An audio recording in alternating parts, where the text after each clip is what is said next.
بالکل ٹھیک کہ اصل میں یہ مغرب نے پلاننگ کی اور مسلمانوں کو غاز کر دیا، ٹکڑے ٹکڑے کر دیا، اور کیفیت کیا ہے؟ ربط و ضبط ملت بیضا ہے مشرق کی نجات، ایشیا والے ہیں اس نقطے سے اب تک بے خبر، جی، اور ایک ہوں مسلم حرم کی پاسبانی کے لیے، نیل کے ساحل سے لے کر تا بخا کے کاشغر، جو کرے گا امتیاز رنگ و خوں مٹ جائے گا، ترک خرگاہی ہو کے عربی والا گوہر، نسلی اگر مسلم کی مذہب پر مقدم ہو گئی، اڑ گیا تو دنیا کی ماند ماند خاک راہ گزر، ایسے. اور اسی طرح نظم طلوع اسلام کے اندر بھی باتیں کی ہے، بلکہ اس کے ساتھ میں وہ ملاؤں گا رموز بے خودی کے اندر جو ارکان ملت اسلامی حضرت اقبال نے دی ہیں. تو توحید کو ہم اکثر ایبسٹریکٹ آئیڈیا سمجھتے ہیں، لیکن حضرت اقبال کہتے ہیں کہ جن کا ایک توحید پہ یقین ہوتا ہے، اس توحید کی قوت کی وجہ سے، جیسے بازو تیرا توحید کی طاقت سے قوی ہے، وہ ایک جگہ پہ ہوتے ہیں. کہتے ہیں ماں مسلمان مو اولاد خلیل از ابیکم گیر اگر خواہی دلیل، ہم مسلمان ہیں اور اولاد خلیل ہیں، تم اگر چاہتے ہو تو اپنے باپ ابراہیم سے یہ کے خلاف جو ہیں وہ حضرت نے یہ کلام لکھے. بالکل. سر ایک بات اور ارشاد فرمائیے کہ شروع میں کہتے ہیں کہ علامہ خود بھی وطنیت کے قائل تھے، آپ نے کچھ کلام بھی لکھے، سارے جہاں سے اچھا ہندوستان ہمارا، ہم بلبلیں ہیں اس کی، یہ گلستان ہمارا. لیکن جلدی ہی آپ چونکہ ایک ولی اللہ ہیں اور ایک ویژنری ہیں، ٹرانسینڈنٹل ہیں، آپ تو آگے کی بات دیکھتے ہیں اور کرتے ہیں، تو آپ کو بڑی جلدی یہ احساس ہو گیا کہ آج اگر ہم نے الگ سے اپنے تشخص کی بات نہ کی تو مسلمان تو پھر یہ اکثریت میں ہیں، یہ تو پھر غلام کے غلام ہی رہ جائیں گے. ایسے ہی ہے. لیکن ایک بات اور اس میں ارشاد فرمائیے سر کہ علامہ نے کچھ کلام لکھے ہیں کہ عجم ہنوز نہ داند رموز دین، ماتے عجم ابھی بھی رموز دین سے واقف نہیں ہے، ورنہ ز دیوبند حسین احمد اینچے بو لجبیست، ورنہ حسین احمد یہ پھر کیا آپ نے بونگی مار دی ہے، یہ کیسی آپ نے انوکھی بات کر دی ہے. سرود برسر ممبر کے ملت از وطن است چے بے خبر ز مقام محمد عربیست. کہتے ہیں کہ تو بالکل ہی محمد عربی صلی اللہ علیہ وسلم کی چیزوں سے بالکل یہ بے خبر ہیں. ان لوگوں نے وطنیت کے ساتھ کیوں دیا، اور علامہ نے جو آپ اپنا نظریہ قومیت پیش کیا، یہ اس کے ساتھ کیوں نہیں انہوں نے اس کا ساتھ دینے کا فیصلہ کیا؟ پروفیسر بڑا ایک ہسٹوریکل بیک گراؤنڈ ہے. سر پہلے تو یہ کنیکشن جو ہم کہہ رہے تھے ملت اور قوم، ہاں، جو ایک حضرت اقبال نے کہہ دیا کہ بے خبر سے مقام محمد عربی، اقبال ان تمام کو کھینچ کے لاتے اسی جگہ پہ ہے. جیسے آپ نے سورہ اخلاص کی تفسیر میں کہا کہ دل بمحبوب حجازی بستیں، زین جہت با یک کو دیگر پیوستیں، کہ جو رسول کریم کے مقام سے آگاہ ہوتا ہے وہ سمجھ جاتا ہے کہ ہماری قومیت کی جو بنیاد ہے وہ توحید اور رسالت کے اوپر ہے، جو رموز بے خودی میں حضرت اقبال نے ارکان ملت اسلامیہ لیے ہیں. تو اسی طرح اصل پرابلم یہ ہے کہ اس کا ہمیں تھوڑا سا سیاسی بیک گراؤنڈ جاننے کی اور پیراڈائم کو جاننے کی بہت زیادہ ضرورت ہے. مثلا سب سے پہلے جو برٹش نے آ کے یہاں پہ کام کیا مسلمان تمام سلطنتوں کے اوپر اور سلطنت عثمانیہ کے اوپر، انہوں نے جو مسلم قومیت کا رنگ رسول کریم کی وجہ سے غالب تھا، ان تمام چیزوں کو ختم کر کے عرب عصبیت کے اندر دھکیلنے کی کوشش کی، اور ان کا عرب کا رنگ، شام کا رنگ، بغداد کا رنگ، اور اسی طرح ہند کی شناخت، ان چیزوں کو ہوا دینے کی کوشش کی. صحیح. اور یہ وہ پرابلم ہے جس کی طرف حضرت علامہ اقبال نے بہت پہلے بھی نشاندہی کر دی تھی اسرار خودی رموز بے خودی کے اندر 1911 کے اندر بھی. لیکن اس کے بعد جب آپ فلسطین تشریف لے گئے تو وہاں بھی امت مسلمہ کے افراد کو جمع کر کے آپ نے یہی کہا تھا کہ مغرب دو قسم کے معاملات تمہارے خراب کرنا چاہتا ہے، ایک تو مادیت کے اندر تمہیں مبتلا کرنا چاہتا ہے، اور دوسرا تمہیں جو ہے نا وہ قومی عصبیت کے اندر اور اس قومیت کے اندر مبتلا کرنا چاہتا ہے. اب انگریز اس چیز میں کامیاب ہوئے. سلطنت عثمانیہ جو 3 براعظموں پہ پھیلی ہوئی تھی، موجودہ آپ نقشے پہ دیکھیں تو 70 سے 80 ممالک جو ہیں اس وقت اس کی جو ہے وہ کسٹڈی اور باج گزار تھے. لیکن سب سے پہلی جو آواز اٹھتی ہے بغاوت سلطنت عثمانیہ کے خلاف، وہ خطۂ عرب سے نکلتی ہے. صحیح. اور عرب جو ہے کارڈ اس کو یوز کیا جاتا ہے جو قومیت کی بنیاد پہ تھا. صحیح. اور اسی کو استعمال کرتے ہوئے وہاں پہ پھر ایک نیکسس جو ہے وہ ڈیولپ ہوتا ہے جس میں مذہب کو بھی استعمال کیا جاتا ہے، اور ایک طبقہ آل سعود کا مذہب کی جانب لگا دیا جاتا ہے، اور عرب قومیت والے جو اب بھی جو خاندان در خاندان آ رہے ہیں آل سعود، انہوں نے سیاسی معاملات کو جو ہے وہ لے لیا. اور حضرت اقبال سے کہا گیا تھا کہ آپ اپنی پوئٹری میں جیسے باقی چیزوں کو ایکسپلور کرتے ہیں آپ اس کو بھی ایکسپلور کریں.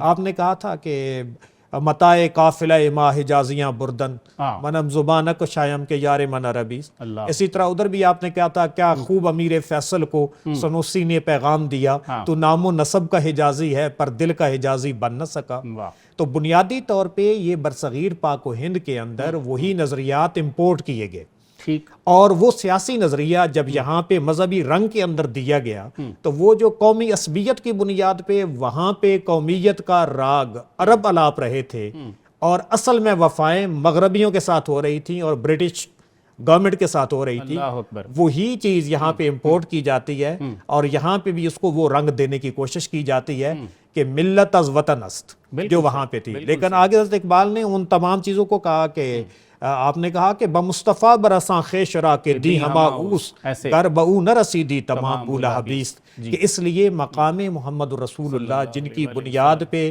پوری ہماری ملت اسلامیہ کی بنیاد ہے، اور ان کے میسج توحید کو سمجھیں. حضور صلی اللہ علیہ وآلہ وسلم کے ماننے والے جہاں جہاں پہ بھی ہیں وہ ایک ملت ہے، ایک ملت، اور وہ سب جو ہیں علاقے جو ہیں وہ مسلمان کا وطن. بالکل بالکل. تبھی تو حضرت اقبال نے دوسرے کلام میں کہا نا، جب اس کے اندر اسپین کے اندر طارق بن زیاد چلے گئے تو وہاں پہ انہوں نے کہا نا بند بوٹس کے کشتیاں جلا دو. اور حضرت اقبال نے لکھا ہے ان کے کانٹیکس میں کہ ہر ملک ملک ماست کے مل کے خدائے ماست. بالکل ایسے، بالکل ایسے. تو میرے خدا کی ملکیت ہے، یہ ملک ہے، اس لیے یہ ہمارا ملک ہے. تو بندہ مومن تو اپنے آپ کو وطن اور ان چیزوں میں، اس پہ ایک میں یہ ضرور شعر سنوں گا کہ جہاں پہ کہا نا ما مسلمان و اولاد خلیل، یہ رموز بے خودی میں عالمگیر اگر خواہی دلیل، کہتے ہیں با وطن وابستہ تقدیر امم بر نسب بنیاد تعمیر امم. صحیح، کہ وطن کے ساتھ قوم کی تقدیر رکھنا یا نسب کے اوپر اس کا انحصار کرنا. کہتے ہیں اصل ملت در وطن دیدن کیچے باد و آب و گل پرستیدن کیچے. واہ، کہ وطن کے اوپر جو ہے اصل ملت اور بنیاد رکھنا یہ کیا چیز ہے؟ یہ ہوا، پانی اور مٹی کو کی پرستش کرنا کیا ہے؟ آگے نسب کی بات، دوسرا جو اس کا ایلیمنٹ ہے، بر نسب نازاں شدن نادانی است حکم او در تن و تن فانی است. فلسفی ہے نا، آرگومنٹ بھی دے دیا کہ نسب پہ نازاں ہونا یہ بھی نادانی ہے اور بے وقوفی ہے، اور اس کا حکم جو ہے نا نسب کا وہ تن کے اندر ہے، اور تن تو فانی ہے، کل من علیہ فان. بالکل ایسے، بالکل. اب آپ اپنے وطن کی بات کریں سر، تو یہ جو نظریہ ہمیں پاکستان کے لیے دیا گیا تھا کہ جہاں پہ where there is Muslim majority ان کو ملا کے کیا جائے، تو اس نظریے کو لے کر جب قیادت قائد اعظم محمد علی جناح نے کی، ہم نے ایک وطن حاصل کر لیا کہ اس میں اتنا پوٹینشیل تھا. آج ہم کیا کر رہے ہیں؟ آج وہی ہماری چیزیں بلرڈ ہو گئی ہیں، اور دوبارہ سے ہماری بلوچی شناخت لے کے دیا وہ ہم سے، بلوچی شناخت، کشمیری شناخت، پنجابی، سرائکی، سندھی، یہ ساری ہماری غالب ہونا شروع ہو گئی ہیں. جو نظریہ 1930 کے اندر الہ آباد کے ایڈریس میں دیا تھا، اور اسی پہ اقبال نے کہا کہ اپنی ملت پر قیاس اقوام مغرب سے نہ کر، خاص ہے ترکیب میں قوم رسول ہاشمی. ان کی جمعیت کا ہے ملک و نسب پر انحصار، قوت مذہب سے مستحکم ہے جمعیت تیری، دامن دی ہاتھ سے چھوٹا تو جمعیت کہاں، اور جمعیت ہوئی رخصت تو ملت بھی گئی. سر میں ایک علامہ کی دعا ہے جی اسرار خودی کے اینڈ پہ، اس میں حضرت نے اتنا ایک بڑا ماتم مجھے وہ لگتا ہے جو لکھا ہے، اس کے میں چاند اشارہ آپ کی نظر کرتا ہوں. اور وہ یہ جو آخری کلام ان کا ہوتا ہے نا، جی کنکلوڈ کرتے ہیں ہر چیز کو خاص. یعنی آپ فرما رہے ہیں کہ اس وقت بھی کوئی جاننے والا نہیں تھا، تو اب تو اور بھی برے حالات ہیں. تو اس وقت کی منظر کشی یہ ہے کہ حضرت فرماتے ہیں کہ از تہی دستاں رخ زیبا مپوش، اے مالک ہم تہی دست ہیں، ہم سے اپنا خوبصورت چہرہ نہ چھپا. اللہ اکبر. عشق سلمان و بلال ارزاں فروش، سلمان اور بلال کا عشق اے اللہ ارزاں کر کے بیچیں ہم سے، ہم سب کو دیں اور ارزاں دیں، زیادہ دیں، سب کی ریچ میں ہو، سب کی ریچ میں ہو. چشم بے خواب و دل بے تاب دے، فرماتے ہیں کہ ناس ہونے والی آنکھ دے اور ایک بے تاب دل دے. باز مارا فطرت سیماب دے، اور ہمیں دوبارہ وہ اضطرابی دل جو ہے نا وہ عطا فرما، سیماب جیسی تڑپ، سیماب جیسا. یہ یہاں سے جو کلام ہے نا سر، یہ تو بندے کے نا رلا دیتا ہے اور رونگٹے کھڑے کر دیتا ہے. آپ فرماتے ہیں ہر کسے از ظن خود شد یار من، ہر بندہ کہتا ہے کہ ہاں اقبال اچھا ہے، میں اسے پسند کرتا ہوں، لیکن آپ فرماتے ہیں کہ اپنے خیال کے مطابق میرا یار ہے. صحیح. از درون من نجست اسرار من، لیکن جو اسرار میں نے حاصل کیے ہیں وہ تو انہوں نے میرے من میں ہے، میرے دل میں ہے، وہ تو انہوں نے کبھی نہیں میرے سے مانگے، کبھی نہیں تلاش کیے مجھ میں سے. آگے فرماتے ہیں در جہاں یا رب ندیم من کو جاست، اے اللہ اس جہان میں میرا دوست کہاں ہے، میں تو اکیلا ہوں، مجھے تو کوئی سمجھنے والا ہی نہیں، ہم مشرب ہم مشرب۔ نخل سینائم کلیم من کو جاست، فرماتے ہیں میں درخت طور ہوں، اے مالک میرا موسیٰ کہاں، کیا بات ہے، میرا موسیٰ میرا کہاں ہے۔ موسیٰ کہاں ہے؟ آگے فرماتے ہیں ظالمم، میں ظالم ہوں، بر خود ستم ہا کردام، میں ظالم ہوں، میں نے اپنے اوپر بھی بڑے ظلم کیے ہیں، شولہ ہا را در بغل پروردام، میں نے شولوں کو اپنی بغل میں جو پالا ہے، صاحب نور ہوں، صاحب شر صدر ہوں، ظلم کیا ہے میں نے اپنے اوپر، مجھ کو ان میں نہیں ہونا چاہیے تھا۔ مجھے حقیقتیں نظر آ رہی ہیں۔ ہوئے ہوئے ہوئے آگے فرماتے ہیں شمع را تنہا تپیدن سہل نیست، اے اللہ شمع کو اکیلے جلنا آسان تھوڑا ہی ہے، آہ یک پروانہ من اہل نیست، ماتے ہیں میرے گرد جو پروانے ہیں ان میں سے ایک بھی میرے اہل نہیں۔ حال نہیں ہے۔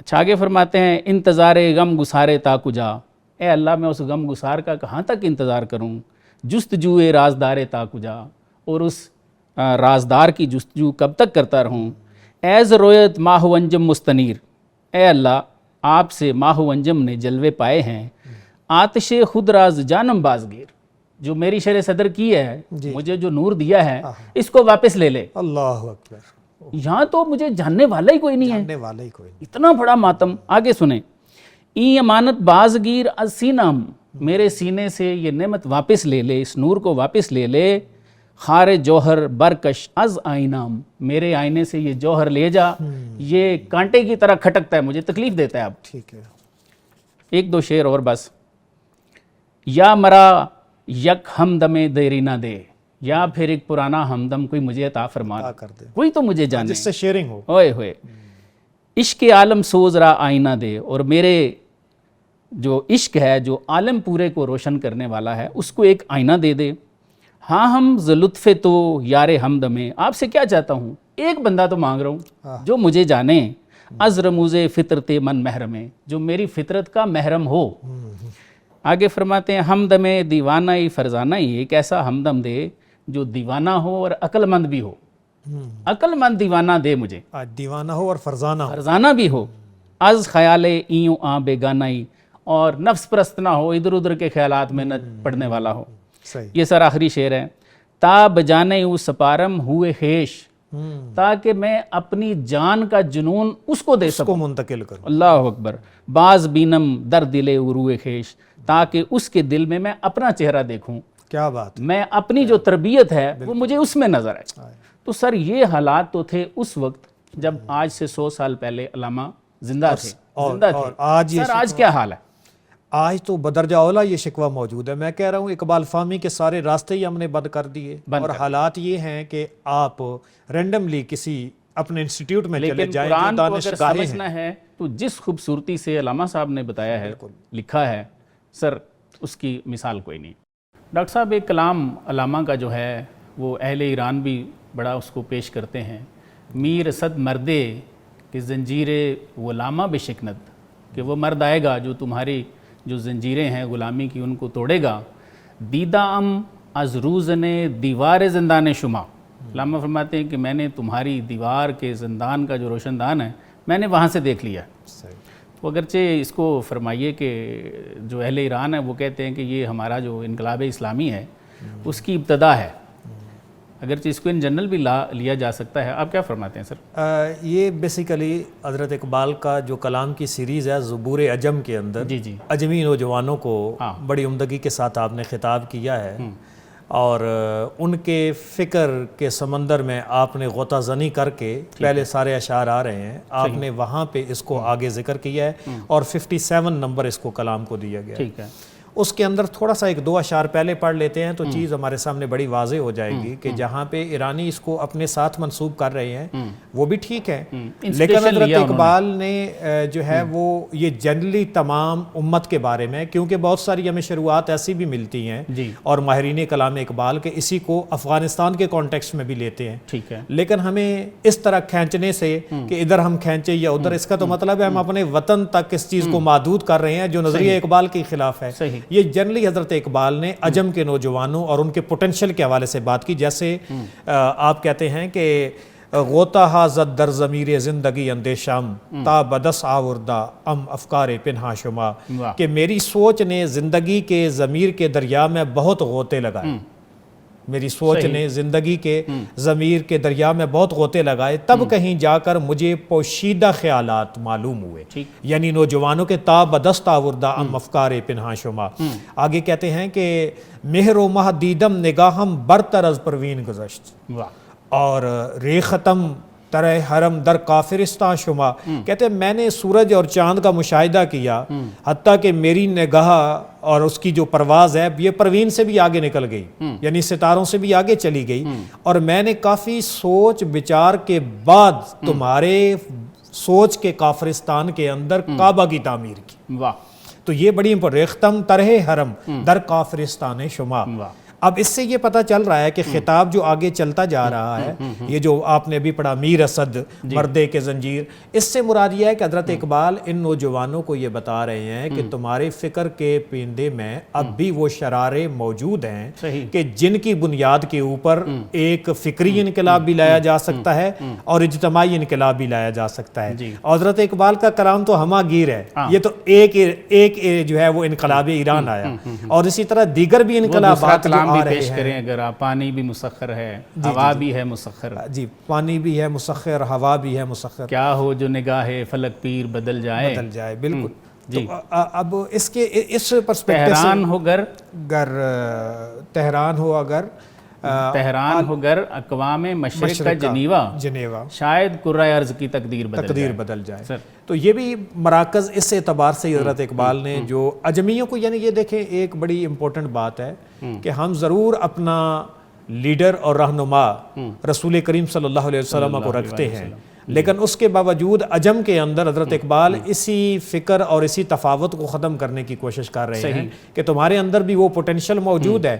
اسلام جغرافیہ کا پابند نہیں ہے۔ مجھے سر ایسے لگتا ہے چونکہ حضرت نے ایران کا نام بھی لیا ہے، اسی طرح افغانستان کا نام بھی لیا ہے، خطاب اقوام سرحد بھی فرمایا ہے، ٹھیک ہے، تو وہ لوگ جن کو پھر وہ ایڈریس ہے نا، وہ سمجھتے ہیں کہ شاید یہ ہمارے لیے ہے، حالانکہ یہ پوری امت کے لیے ہے، کیونکہ اقبال کا پیغام آفاقی ہے، بالکل ایسے، اور نہیں تو انہیں یہ دیکھنا چاہیے اس کے اندر ارمغان حجاز فارسی کے اندر۔ جی حضرت اقبال نے تو وہ تصوراتی طور پہ در حضور حق کیا، در حضور رسالت چیپٹر، آگے در حضور مسلمانہ، بالکل ان رباعیات کو دیکھیں، وہ نتھار حضرت اقبال کے کلام کے آخری دنوں کی بات ہے، اور آخر میں پھر پوری انسانیت کو خطاب کیا اور اپنی افاقیت کو ثابت کیا ہے۔ تو اسی لیے ہم اسے اس طرح سے محدود نہیں کر سکتے۔ ہاں یہ چیز قابل ذکر ہے کہ وہ جب پاسداران انقلاب ان کے نکلتے تھے، تو آج بھی آپ ذرا ان بھائیوں سے بات کریں تو آپ کو بتائیں گے کہ وہ ایک درس اور تحریک لیتے تھے کلام اقبال سے، بالکل صحیح، جو کام ہم باقی لوگوں نے نہیں کیا، صحیح، اور باقاعدہ اب بھی آپ جائیں تو ان کے پارلیمنٹ کے اندر اقبال فاہمی کے اعتبار سے ایک یہ بھی انہیں ایڈوانٹیج ہے اپنی لینگویج کا، اقبال کو جس انداز میں انہوں نے سمجھا ہے، اس کے اوپر کام کیا ہے۔ آج ہمیں بھی ان چیزوں کو سوچنے کی ضرورت ہے۔ سر ملت افغان پہ جس طرح میں نے پہلے عرض کیا کہ مختلف لوگوں کے یا مختلف ممالک کے اقوام کے حضرت نے نام بھی لیے ہیں، بالکل، تو اسی طرح ملت افغان کے بارے میں آپ فرماتے ہیں آسیہ یک پیکر آب و گل است، آپ فرماتے ہیں ایشیا جو ہے اس کو ایک انسان سمجھ لو آب و گل کا، ملت افغان دراں پیکر دل است، آپ فرماتے ہیں افغانوں کی حیثیت اس میں اس طرح ہے جیسے دل ہوتا ہے، از فساد او فساد آسیہ، از کشاد او کشاد آسیہ۔ آپ فرماتے ہیں کہ اگر افغانستان میں کوئی فساد ہو تو پورا ایشیا جو ہے وہ اس کی زد میں آئے گا، اور اگر وہاں پہ کشاد ہو، خوشحالی ہو، امن ہو، تو اس کا اثر بھی پورے ایشیا پہ پڑے گا۔ تو سر کیا سمجھتے ہیں حضرت نے اس کو اتنا پہلے دیکھ لیا، جبکہ ہم نے دیکھا کہ جب بھی کوئی جنگ ونگ ہوتی ہے تو اس کے اثرات پڑوسی ممالک پہ پڑتے ہیں اور ہم پہ بھی کتنے پڑے ہیں؟ بالکل، اس پرسپیکٹو سے ہمیں تھوڑا ہسٹوریکلی دیکھنا چاہیے۔ سر آپ صرف اگر تاج برطانیہ کو ہی دیکھیں، جب وہ نکلے تو ان کی سلطنت میں سورج بھی غروب نہیں ہوتا تھا، صحیح، لیکن اس کے بعد اگر آپ دیکھیں تو انہی افغانستان کے ساتھ تقریباً 3 جنگیں لڑیں، اور تیسری جنگ کے بعد 1899 کے اندر راول پنڈی میں ان کا آپس میں معاہدہ ہوتا ہے صحیح جس میں افغانستان کو آزاد ایک سلطنت جو ہے وہ ڈکلیئر کیا جاتا ہے، صحیح اور پھر اس کے بعد وہاں کابل یونیورسٹی بھی بنتی ہے جس میں جدید علوم کو اختیار بھی کیا جاتا ہے. ایسے ہی اور یہ وہ موقع تھا کہ جس وقت ایک بڑی یعنی کہ برٹش کی بڑی ہیبت تھی، دوسری طرف فرینچ کی جو سیزرز تھے وہ لوگ آ رہے تھے، آل سیزر جنہیں اقبال نے کہا. جی جی ادھر رشیا کو دیکھو تو دونوں طرف ایکسپینڈ کر رہا تھا، کچھ حصے اس نے سلطنت عثمانیہ کے بھی چھین لیے تھے. جی جی ایک ایسی کیفیت کے اندر ایک ایسا ملک جو ان تمام طاقتوں میں گرا ہوا ہے وہ پھر بھی اپنے آپ کو اگر منوا رہا ہے تو ان کے اندر بالیقین ایسا جوہر تو موجود تھا جو حضرت علامہ محمد اقبال نے بھی دیکھا. علامہ نے جو ان کے نام لیے ہیں نا سر، جی وہ ان کو ایک آئیڈیالائز کر کے تو بطور مسلم لیے ہیں. سب سے زیادہ ان اس کا سے ذکر ہم ہی کیا مراد ہیں، ہم ہی مراد افغان سے مراد وہ ہمارے بھائی ہیں، بالکل تو اس سے ملت اسلامیہ ہی مراد ہے. بالکل سر بالخصوص جو وہ خطاب ہے، خطاب بے اقوام سرحد، کچھ اس سے حضرت کا کلام پیش کیجیے. خطاب باقوام سرحد حضرت اقبال نے، کیونکہ آپ دیکھیں تو ویسے نسبی طور پہ بھی یا کلچر کے لحاظ سے افغانستان کے ساتھ بارڈر پہ بھی ہونے کی وجہ سے، اور تھوڑا پیچھے چلے جائیں تو یہ چیزیں مشترک تھیں، اور ان چیزوں کے اعتبار سے بڑا طویل یہ ہے، میں چند اشعار اس کے لوں گا تاکہ آپ خطاب اقوام سرحد یعنی اقوام سرحد سے خطاب کے عنوان کے ساتھ آپ کہتے ہیں کہ اے ز خود پوشیدہ خود را باز یا، سبحان اللہ، اے وہ سرحد کی قوم جو اپنے آپ سے پوشیدہ ہے، اپنے آپ کو دوبارہ پالو، دوبارہ پالو. در مسلمانی حرام مستی حجاب، اللہ مسلمانی کے اندر یہ اپنے مسلمان حجاب میں نہیں رہتا، یہ واصل ہونے والا ہے. بے شک بالکل، اور وہ ظاہر ہونے والا ہے. سبحان اللہ. اور اس کے بعد آگے مزید کہتے ہیں رمز دین مصطفیٰ دانی کی چیز فاش دیدن خیچ را شہنشاہی است. کیا تو جانتا ہے کہ سرور کونین کے دین کا راز کیا ہے؟ وہ تو وہی جانتے ہیں، لیکن اپنے آپ کو اگر فاش دیکھ لو تو بادشاہ ہو، بادشاہ ہو. یعنی جو تمہارے اندر طاقت ہے اس کو تم دیکھ لو تو تمہیں پتہ چلے اس یعنی کہ کوتا اندیشی سے اور اپنے آپ کو جو ہے وہ وہی خودی وہی نفخہ ونفخت فیہ من روحی سے من عرف نفس، کہ جس نے اپنے آپ کو پہچانا فقد عرف ربہ، جس نے اپنے آپ کو پہچان لیا اس نے رب کی جا. آگے کہتے ہیں چیست دین دریافتن اسرار خیش زندگی مرگست، واہ واہ واہ، بے دیدار خیش. دین کیا ہے؟ اپنے اسرار کو پا جانا، اور اس کے بغیر تو موت ہے. عام مسلمانہ کے بیند خیش را، واہ واہ واہ، وہ مسلمان جنہوں نے خود کو دیکھا ہے. از جہان برگزیند خیش را، سبحان اللہ، انہوں نے جہان میں اپنے آپ کو برگزیدہ بنا. از ضمیر کائنات آگاہ اوست، واہ واہ، کائنات کے ضمیر سے وہ آگاہ ہے. تیغ لا موجود الا اللہ اوست، واہ واہ، وہ تو تیغ لا موجود الا اللہ ہے اس کائنات. در مکان و لا مکان غوغائے او، واہ واہ، نہ سپر آوارہ در پہنائے او. سبحان اللہ، پوری کائنات میں اس کا آوازہ ہے، اس کو شورا ہے. نو سپر، جی نو جو آسمان ہیں وہ اس کو جانتے ہیں. تا دلش سرے از اسرار خداست، واہ، حیف اگر از خیشتن ناشناست. واہ واہ واہ. اور آگے جو مین آ رہا ہے بندہ حق وارث پیغمبران، ہائے ہائے ہائے، سبحان اللہ، یہ عروج ہے کلام کا اس کا. بندہ حق کا بندہ ہے وہ پیغمبروں کا وارث ہے. او نہ گنجن در جہان دیگر، کسی اور جہان میں تو وہ رہ ہی نہیں سکتا، سما ہی نہیں سکتا، یہی جہان ہے اس کا. تو یہ پوٹینشل نکالا تھا آپ نے خطاب باقوام سرحد کے ساتھ، اور ان کے لیے بہت بڑی پذیرائی ہے. یہ پورے مسلمانوں کو خطاب ہے. سر یہ فرمائیے کہ فلسطینی مسلمان کے لیے علامہ کی کیا خدمات ہے؟ فلسطینی مسلمان کے لیے حضرت علامہ محمد اقبال نے بڑے درد دل کے ساتھ، جب برطانوی سامراج نے 1917 میں باقاعدہ ان کو زمین الاٹ کرنے کا فیصلہ طے کر لیا اور عرب تمام مسلمانوں کے اوپر اور ساتھ افریقہ ان کے سینے پہ ایک ناسور کو رکھنے کی کوشش کی، تو اسی وقت حضرت علامہ محمد اقبال نے بڑا واضح اپنا موقف پیش کیا. یہ جب اعلان فی الفور ہوا ہے 2 نومبر 17 کو، 2 نومبر 1917 کو، آپ دیکھیں نا وہ کانٹیکسٹ اس وقت وہ فرسٹ ورلڈ وار چل رہی تھی، پورا گلوبل وار میں انہوں نے وعدہ کر لیا تھا کہ ہمارا ساتھ دیں، جیسے جنگ ختم ہوگی بالکل ہمیں فتح ہوتی ہے ساتھ دیتے ہو تو تمہیں زمین دیں گے. بالکل. تو جیسے یہاں پہ تاریخ خلافت چلائی گئی 1919 کے اندر، اسی طرح پیرل کانفرنس فلسطین کے حق میں بھی منعقد کی گئی جس کے محرک حضرت علامہ محمد اقبال ہی ہے. اور اس کے بعد ہم آگے چل کے دیکھتے ہیں 1931 میں حضرت گئے بھی ہیں وہاں، جی گئے بھی ہیں، بلکہ اس سے پہلے بھی ایک آتا ہے 7 سپتمبر 1929 کے اندر جو لاہور کے دروازہ کے باہر ہوئی ہے، بالکل بالکل حضرت نے قرارداد پیش کی تھی وہاں پہ۔ اس میں بھی آپ نے صدارتی خطبے کے اندر اس یہودیوں کی ہولناک صفا کی، کیونکہ اس وقت تو وہ زور پکڑ گئے تھے، مسلمانوں کو بے دخل کر رہے تھے، دیہات کے دیہات تباہ کر رہے تھے، اور ایسی کیفیت میں پھر جب حضرت علامہ اقبال نے ان کو یہ اس چیز کا احساس بھی دلوایا کہ کیا تمہیں یہ نہیں پتا کہ ہیکل سلیمانی کی جو اصل تعمیر تھی یہ اس کی شناخت حضرت عمر ابن خطاب نے آ کر کی تھی، تمہیں تو مسلمانوں کا ممنون ہونا چاہیے۔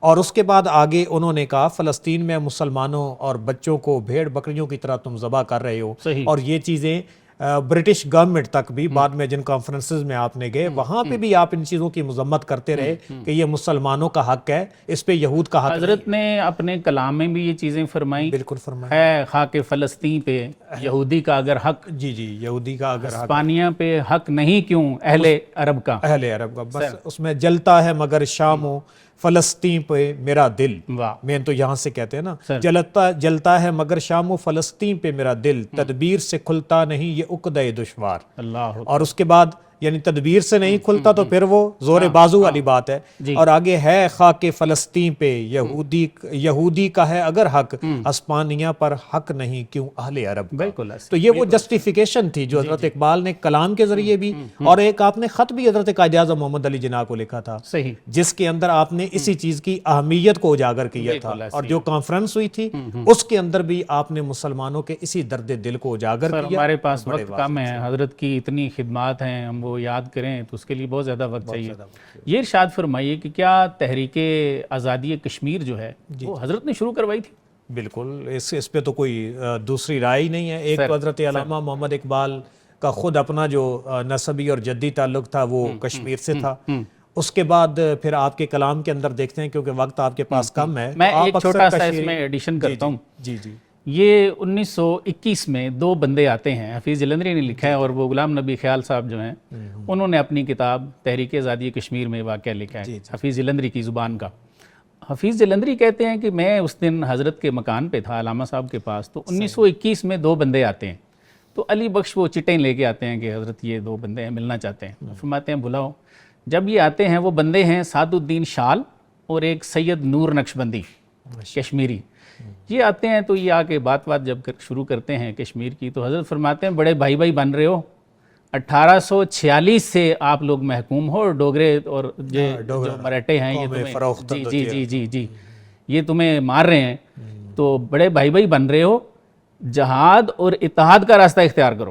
یہ حضرت نے 21 میں فرمایا تھا، اور 1924 میں یہ بغاوت ہو گئی وہاں پہ، وہ جو ریشم کے کارخانے تھے، وہ کلام آپ بلکہ اسی طرح یہ جو آپ کہہ رہے ہیں کہ آپ اس وقت سے غلام ہو، اس کانٹیکسٹ میں حضرت اقبال کہتے ہیں کشیری کے بابندگی خو گرفتہ، اللہ اکبر، کہ کشمیری سے مراد کشمیری بندگی کی تو ان کو بڑی عادت ہے، بتے می تراشد سنگ مزارے، کہتے ہیں مزاروں پہ جاتے ہیں، لڑائی نہیں کرتے، جہاد نہیں کرتے، ضمیرش تہی از خیال بلندے، بلند خیال نہیں ان کے ضمیر میں کوئی، خودی ناشناس خود شرم سارے، خودی سے ناشناس ہیں اور شرمندہ ہیں، پھر بات وہی خودی پہ پریشان ہے۔ جی آخر میں اس کو ہم کرتے ہیں کنکلوڈ، ازام فشاں قطرہ بر کشیری، اللہ کہ خاکسترش آفریند شراب، سبحان اللہ، اے اللہ اس شراب کا قطرہ ان پہ پھینک، چھینٹا مار، دعا کر رہے ہیں کہ ان کی خاکستر سے، ان کی راکھ سے پھر شرارے پھوٹ پڑیں، پھر جہاد پہ لگ جائیں۔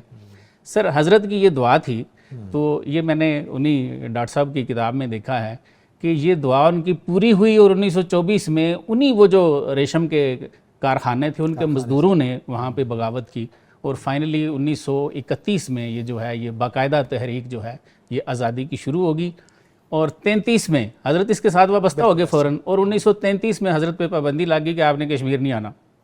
پھر یہ تحریک اتنی چلی کہ 1937 میں وہاں کا جو مہاراجہ ہے اس نے خط لکھا حضرت کو کہ آپ آئیں تو ہم فیصلہ کرتے ہیں اس پہ، تو اس وقت سردیاں تھیں تو حضرت بیمار تھے، تو آپ نے خیال فرمایا کہ جیسی سردیاں ختم ہوتی ہیں ہم جائیں گے، لیکن 1938 میں حضرت کا وصال ہو گیا، وہ سردیاں نہیں، بلکہ آخری کانفرنس میں بھی آپ شرکت نہیں کر سکے تھے۔ جی حضرت اقبال، تو اس میں کوئی شک نہیں ہے، یہ میں بھی بڑا خوش ہوا کہ یہ بات بہت کم لوگ جانتے ہیں کہ تحریک آزادی کشمیر کی ابتدا حضرت نے کروائی تھی. یہ سیرہ جو ہے یہ علامہ اقبال رحمۃ اللہ پروفیسر صاحب یہ جو اتنا ڈائیورسیفائیڈ اب پورٹ فولیو ہم نے کھول دیا ہے کہ اس سے یہ مراد ہے کہ جو یہ آزادی کی پوری ترنگ اور انگ اس پورے خطے میں آئی تھی اور ہر ایک زبان کے اندر حضرت اقبال کی زندگی میں ہی کلام منتقل ہو گیا تھا. بالکل ایسے ہم نے جامعہ الازہر کی لائبریریز میں دیکھا ہے کہ وہاں حضرت اقبال عربی کے اندر بڑی عمدگی کے ساتھ اپنا راج کرتے ہوئے دکھائی دیتے. بالکل تو ہر تحریک کے یہ پیچھے ساری تحریکیں ایران کی ہے یا افغانستان کی ہے یا کشمیر کی ہے یا فلسطین کی ہے،